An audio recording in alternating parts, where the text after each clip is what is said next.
of a changing series of panels tonight is former Labor strategist Bruce Hawker, now head of the Campaigns and Communications Group. Peter Credlin, wonderful Sky News host, friend and former Chief of Staff to Prime Minister Tony Abbott. And Ray Hadley for the first time, the top-rating host of Sydney's 2GB, the man that Malcolm Turnbull blames in part for his fall and who made Scott Morrison a star on his show until a rather spectacular bust-up that we will get to. Ray, I may as well start with you. Scott Morrison, he speaks directly, plainly, he radiates energy, he's bold. Is he the right choice for particularly the kind of people that are great fans of yours in Western Sydney, the suburbs where the Liberals really need to win? Well, if he becomes the old Scott Morrison, he'll be a cracker because he was fantastic in opposition, he was fantastic under Tony Abbott, and then Malcolm Turnbull got him and turned him into some sort of Stockholm Syndrome victim, where he wouldn't say what he thought, he wouldn't talk. And the drama I had with him, he said he couldn't appear for his regular Monday appearance, and he bobbed up with John Fain on the ABC, which is rather insulting in itself, because he told me a lie. He said that he had something else on. He didn't tell me it was a radio interview. But I was getting email after email and call after call from, you know, listeners who said, why do you have him on? He doesn't say anything anymore. He's gone from being this polarising conservative who'll say what he thinks to being a wet blanket. And so it probably suited our needs at the time to move on, and we replaced him with Dutton. And of course, Dutton is someone, despite the fact that he remained loyal to the Prime Minister, who said what he thought. And just on the Prime Minister, I saw that earlier piece where he referred to insurgents. One of his acolytes, of course, on Channel 9 referred to us as terrorists. So there's a theme here, insurgents and terrorists. Now, I did have fears for the well-being of the Prime Minister today when the whip went to his office and said, look, I've got the 43 signatures, I've checked them all. He then wanted a forensic analysis of the signatures or he wouldn't come out and declare the party meeting. So eventually, when he wouldn't take her word for it, Dutton marched to his office. I'd like to have been there, a fly on the wall during that conversation, showed him the 43 names. I think then he dropped off the forensic analysis and went to the party room. But all this was about stalling to give Scott Morrison a bit more time so that Michael Fogarty... That's absolutely right. But I understand my deep throat says they were all checking whether the handwriting on the petition was Ray Hadley's, but apparently not so. I've got to say, Bruce... Ray's point, right, that for a long time Scott Morrison spoke directly the kind of things that Ray's audience would have loved and then went sort of Turnbull-ish and blanded out a bit. That's at least a little part forgivable, isn't it? And the fact that he actually worked for a Prime Minister and you can't chance your arm too much without making him look stupid. Well, it's one of the problems you have, particularly in today's multimedia world where, you know, so many people stare at every word you say for as many hours as there are in the day. The danger is that you become a victim to your advisors and you lose that spontaneity. And it's something you've got to be very careful about as a politician because once you sound inauthentic, as I think Turnbull did, you're really in big trouble. And I think that's something that anyone who aspires to be Prime Minister really needs to be careful about. You look at the great successors as Prime Ministers like, you know, Hawke and Keating, Howard, you always felt that they were saying what they believed in and they spoke a language which people tended to understand. That's a really important thing for him to try to, to remember as Prime Minister. He seems to have that. He had a bit of that today, or mind you, there was nothing in what he said that distinguished him in any way in a policy sense from Malcolm Turnbull. He really is the accidental Prime Minister in that regard. He's the fellow that the moderates and the centrists got up because they couldn't stomach Dutton, rather than because he's demonstrating that there's a significant policy difference between him and Turnbull, which is something he's got to deal with. Absolutely correct, Bruce. Absolutely correct. But Peter, that in a sense is why I'm giving him a pass for today's press conference. Lots of slogans, a bit vacuous, but they sound all right. But the point with this is that he actually is an accidental Prime Minister. I can't expect him to have all these policies if he didn't expect 2 days ago to become Prime Minister. Well, I want to give him the benefit of the doubt that the Scott Morrison I knew when I worked for Tony Abbott was the Scott Morrison who stopped the boats. It's Scott Morrison who was a really effective shadow minister during the Rudd-Gillard-Rudd years. I want to give him the benefit of the doubt that now that he is in the top job, he's a little bit emancipated. You know, the shackles can come off and the real Scott Morrison can come out. I agree with absolutely what Ray Hadley had to say. He used to have a wonderful way of talking about difficult issues. Now, they have some difficult policy issues. Immigration, much easier to explain. The energy issue, very, very complex. And all ordinary people do is open up a bill that gets higher and higher and higher and hear words that make no sense coming out of Canberra with an obsession about some agreement that was signed off nearly 3 years ago that most of the world is not abiding by. So this will be the challenge. Now, if Scott decides that he's got to junk things that he might have agreed to under Turnbull and be his own man, because he does understand the party and he does understand the base, well, then he may well survive as Prime Minister beyond the next election. But if he doesn't, if he has to kowtow to the ghost of Malcolm Turnbull in every cabinet decision, well, he'll be one of the shortest-lived Prime Ministers that we've got. Bit fatal. But, Ray, are you going to welcome him back, give him another chance on 2GB? And if you do, I mean, no one understands your audience more than you do. It's a very powerful, important audience politically. What do you expect him to say that would actually go down a treat with that audience? Stop the BS. Very simple. Peter's hit the nail on the head. He's capable of winning the election. But the first thing he should do, he hasn't spoken to Tony Abbott for 3 years.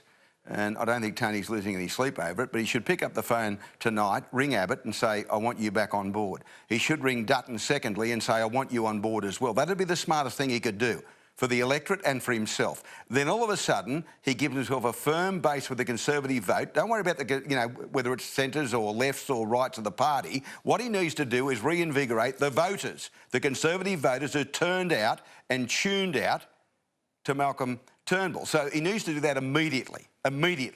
He needs to pick up the phone, make his peace with Abbott. Dutton will be a bit easier. I'm sure Peter wants to serve under him, as he indicated in that interview you played earlier today. As far as I'm concerned, look, my role in this has been overplayed by Malcolm Turnbull and his acolytes. I mean, for God's sake, we've got 18% of the audience. That means a large chunk of Sydney and Brisbane don't listen to me. So, I mean, I've been fervent. In fact, my colleague Alan Jones has been a little more fervent about all of this. And it's a simple fact. He's looking for people to blame. Well, Malcolm, I'd say to you, look in the mirror, mate. The image you see is the person to blame. Your policies were ineffective, you couldn't convince the electorate, and finally, you couldn't convince your colleagues. You wasted our time, you aspired to a job you were not capable of doing. And now, given the tiptoe by your colleagues, you want to blame the media. Wake up to yourself. Retire gracefully, count your money at Point Piper, and bugger off and leave us alone. Bruce, Malcolm Turnbull again, yesterday and today, and it's a point echoed by people as brief like Chris Ullman on Channel 9, and you hear it on the ABC, is blaming Ray, Alan, Peter, me, News Limited papers, particularly the Australian and the Daily Telegraph, Sky, for his downfall. Now, obviously, that's gone down a real treat with 7:30, for instance, on the ABC. What credence do you give it? Very little, really. I think the thing that brought down Turnbull was that he was essentially out of step with a large number of both his constituents and his party room. And people like Tony Abbott were never really going to let him off the hook. And so whenever he was forced into a back down, whether it was over the National Energy Guarantee or over taxation for big companies or whatever, he continued to reinforce the point that he was inauthentic and out of touch, not only with the electorate but with his party room. And that was, in the end, what really did the man in. Having said that, I think it's very difficult for Scott Morrison to turn around and say, well, I wasn't any of the things that I did when I was Treasurer for Malcolm Turnbull. I mean, now you've got a Prime Minister who was the architect of the tax cuts for big business, and think Labor's not going to remind the public about that, and his deputy is the architect of the National Energy Guarantee. So where are the big changes which really justified the change from Turnbull to Scott Morrison? He's got to come out and demonstrate what they are and do it pretty soon. Otherwise, Labor's got a huge gap it can run through, and it'll just say, well, what was the point of all this? We just changed leaders, we didn't change policy, and they're still out of touch with the electorate as much as they were before.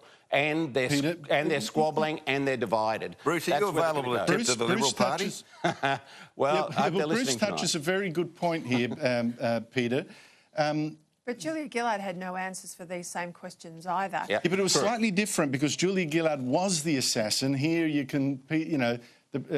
oh, Andrew, you need to get out to some back rooms and see the play for what it was. But in any event, I mean, Malcolm Turnbull did not hold over for 48 hours, hiding under his desk, demanding blood and 43 signatures if he wasn't part of all of this. So let's move on from all of that insider chat. I think you can reinvent yourself. I think you absolutely can. You've just got to get out there and you've got to own it. And you've got to speak in syllables that people can understand. You've got to take them with you. But you need to have some shock and awe changes, a couple of shock and awe changes that Australians are going to look and say, righto, there has been regime change. There's a new bloke in there and he means business. Because this, you know, mincing around the edges on some of these policy changes will do nothing to bring people back. They have to demonstrate that they have heard the message. See, the party room is an echo chamber of people who are not represented at the ballot box supporting the Liberal Party. They've absolutely got to deliver those sorts of policies and in a way that the base can say, you've heard my message, finally you're listening, I'll give you the time of day. Because right now, news poll after news poll, Ray Hadley show after Ray Hadley show, I listen to him every day, Ray, your punters are so angry, most of them aren't prepared to come back unless they see real change. But this is the last question to you, Ray. This is, in fact, going to be a little bit of a dilemma for Scott Morrison, because if he goes back on 2GB, if you let him back and if Alan will have him back, the point here is he is going back to the beast that the ex-Prime Minister is blaming for his downfall. Scott Morrison either has to say, well, look, you did do that, or he's got to treat you as actually the ally in getting to the voters he needs. That's going to be a bit of awkward for him. Not really, because if he dissociates himself from the Prime Minister, that'll say to our listeners, oh, well, yes, he doesn't agree with what the Prime Minister says, so that's point one.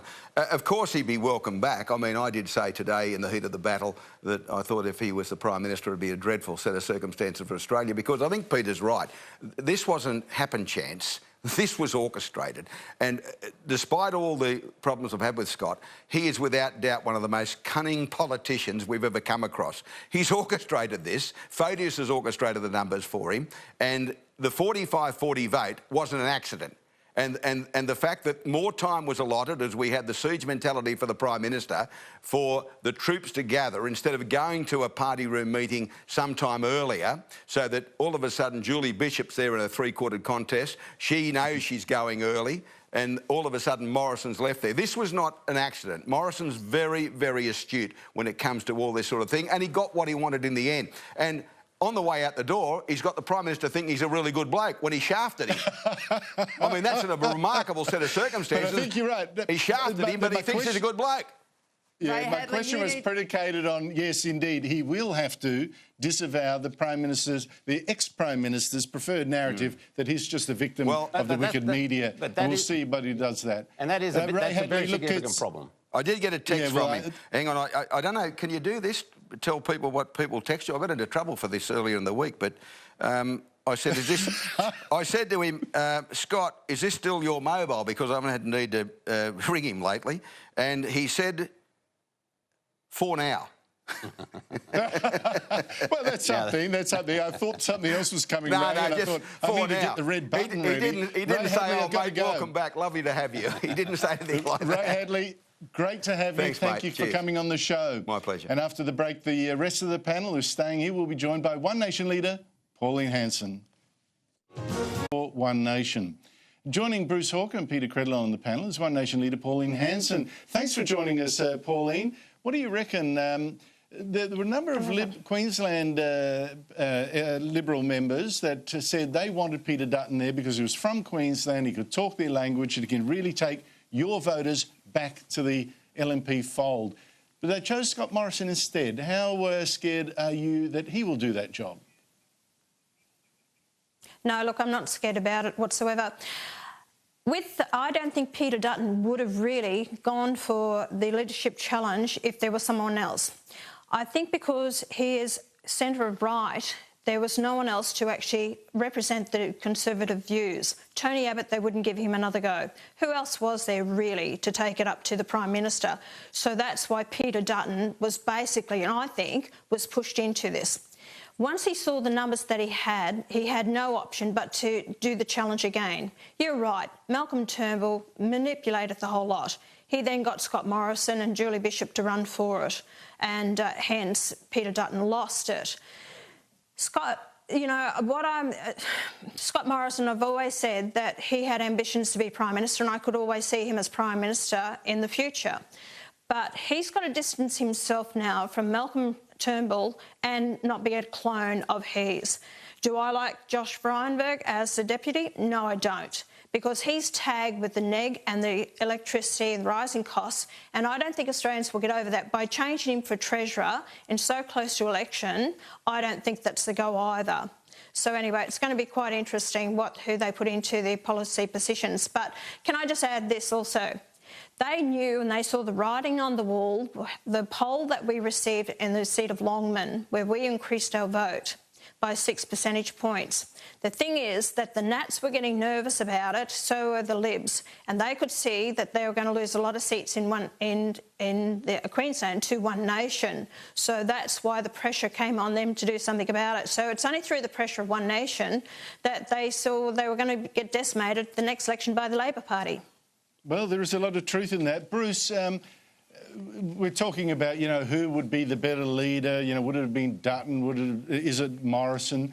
But looking at it, and, except that you're from the Labor side generally way back when, but can anyone now save the Liberals, do you think? I think it's going to be very difficult for the same sort of reasons that Peter and Tony Abbott were so effective against Kevin Rudd and my team in 2013. The damage had already been done because we'd had the divisions over the Gillard-Rudd period. And when Rudd came back in 2013, he didn't do too badly until the election campaign. And then when the Libs opened up with all the ads about division and so forth, it was all over for us because the electorate don't forgive that. And I think it's going to be a very, very difficult task for Scott Morrison to live down a lot of the things that he's been part and parcel of. The tax cuts for big business and being part and parcel of that, not wanting a bank royal commission. All these things are going to be regurgitated during the election campaign. So you can talk about reinventing him, but you can only reinvent yourself to a certain point. History will catch up with you, and I think that's the danger for Morrison and co now, which gives Labor a head start. If you look at all the vox pops today, it's bring the election on now, bring the election on now. When they say that, that means they want to vote the government out. And I think that's the big challenge for him. He's got time, though. He had more time than Rudd did in 2013. He's got a good 9 months, but it is a long time. He's got a lot to do in that time. Well, Peter, one of the issues, yes, he has got 9 months, if the government lasts that long, because, of course, Malcolm Turnbull has resigned. That's one vote they can't count on in the meantime. We've seen other people, we've seen by-elections, we've seen people, God forbid it doesn't happen, die in office or whatever, for one reason or another. They've got to be lucky they last that long. I think you're right. I just want to respond, though, to something that Bruce was saying there. I think it's a little bit different now because people are now so attuned to this changing of Prime Minister that they don't like it. They're very frustrated. I accept that. But it doesn't have the shock value that when Rudd was there one night and then Gillard was there the next day. But more importantly, Labor went back to Rudd because people felt there needed to be a big correction there. What the Liberal Party base wanted to see was the removal of Turnbull. I think many of them were happy for the change. They may not be happy necessarily with the outcome, and the test will be policies, but for the Liberal Party base, Turnbull was the real issue. So his removal in some quarters will be celebrated. In terms of the vulnerabilities, Andrew, going forward, the by-election is there and it's real. There is a legal precedent that they could push it out up to 6 months. That's happened in the past in the Menzies era. They've held them over going into a general election, but that really only buys them to about the time of the New South Wales election at the end of March next year. And in the meantime, they're still Wentworth will down be that hard. Turnbull's vote, even though, Correct. he's out of the office. Malcolm will take his bat and ball and go home almost immediately. And look, Labor have it all over the coalition in terms of their parliamentary tactics and their messaging in question time, and the government will be very vulnerable to no confidence motions. I mean, you can have a division, as Pauline will know, and the Libs are sometimes corded in toilets and wandering back from Aussies. They're like Brown's cows. Well, just this week they won. The government won one vote, one critical vote. They only one vote, and there you go. The whip's going to have to get a whip. Well, I say that much. Now, Pauline, you're not in the business to advise the Liberals on what they've got to do to win, but you have mentioned some issues where you're going to be campaigning on, which suggests exactly where they need to be. One was electricity prices. What else would you expect them to come at you with? And if they don't, forget it. Immigration. They have to cut immigration numbers. It's the white elephant in the room. It's impacting on housing, on infrastructure, on roads, on water, sewerage, nursing homes, schools, hospitals, you name it, everything. The number of migrants who are coming in here. And Scott Morrison alluded, we must be able to invite into the country who we want to. He's using the same language that I used 20 years ago. John Howard started using the language. Now he's starting to use it because it's what the people want to hear. Cut back immigration.